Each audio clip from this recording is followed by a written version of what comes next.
میں ایک سادی سی بات کرتا ہوں، اتنے لوگ جتنے لوگ یہاں بیٹھے ہیں اگر کسی دنیا دار کے ڈیرے پہ چلے جائیں اور اس سے کوئی چیز طلب کریں اور وہ دینے کی استطاعت رکھتا ہو تو وہ کیا خالی لٹائے گا؟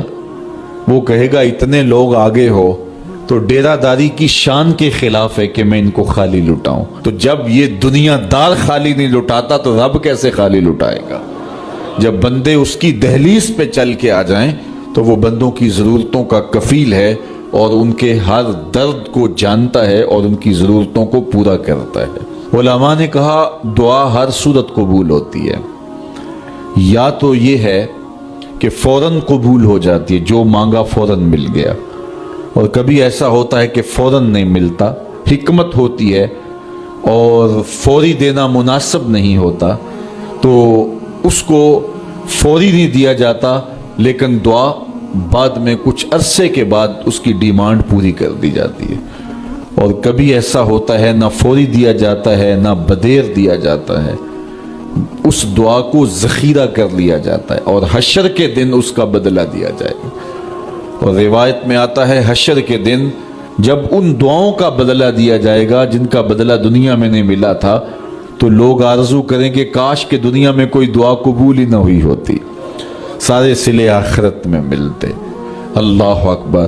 کبھی ایسا ہوتا ہے جو مانگا جاتا ہے وہ نہیں دیا جاتا، اس کے بدلے میں کچھ اور چیز دے دی جاتی ہے جو اس کی ضرورت ہوتی ہے اور جو اس کے لیے مناسب ہوتی ہے۔ وہ کچھ اور مانگ رہا ہوتا ہے لیکن اللہ اپنی حکمت کے تحت اسے کچھ اور عطا کر دیتا ہے۔ بہر صورت دعا قبول ہوتی ہے اور بندوں کے اٹھے ہوئے ہاتھ اللہ پسند کرتا ہے۔ آج یہ بھی بحث چلتی ہے نہیں مانگنا چاہیے، فلاں وقت میں نہیں مانگنا چاہیے، تو وہ کہتا ہے مجھ سے مانگو جب بھی مانگو، میرا دست کرم تمہیں دینے پہ آمادہ ہے۔ اور اگر کوئی نہیں مانگتا تو فرمایا کل ما یابو بکم ربی لولا دعاؤکم، اے محبوب فرما دو اگر یہ نہیں مانگیں گے تو اللہ بھی پرواہ نہیں کرے گا۔ مانگنا تمہاری ضرورت ہے، اگر تم مانگتے رہو گے تمہاری جھولیاں بھرتا رہے گا، اور اگر تمہیں اسے نہیں پکارو گے تو وہ بھی تمہاری پرواہ نہیں کرے گا۔ تو اس کے حضور دعائیں مانگو، اپنی آرزویں پیش کرو، اپنی تمنائیں اس کے حضور پیش کرو۔ اچھا دنیا داروں سے مانگیں تو اپنے لیے مانگتے ہیں، لیکن اللہ سے مانگو تو اپنے لیے بھی مانگو، اوروں کے لیے بھی مانگو۔ وہ کریم ہے، وہ دیتا ہے اور خوش ہو کے دیتا ہے، تو اس سے مانگو، اس سے جھولی پھیلاؤ۔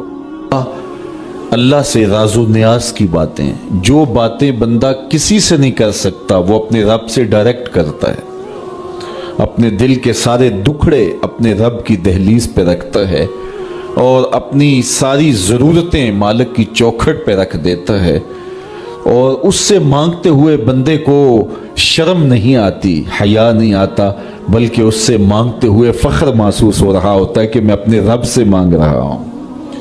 کسی اور سے مانگیں تو جھجک لگتی ہے، لیکن مالک سے مانگیں تو اپنائیت کا احساس ہوتا ہے کہ میں اس سے مانگ رہا ہوں، اس لیے کہ وہ ہمارا رب لگتا ہے، ہمارا اس سے ربط کتنا گہرا ہے۔ مسجد نبوی کا ایک کونا تھا اور ایک بندہ وہاں بیٹھ کے دعا مانگ رہا تھا۔ اس کے دعا کے لفظوں پہ غور کیجئے، اے اللہ میں تجھ سے اس لیے مانگتا ہوں کہ تو میرا اللہ ہے، تیرے علاوہ میرا ہے بھی تو کوئی نہیں۔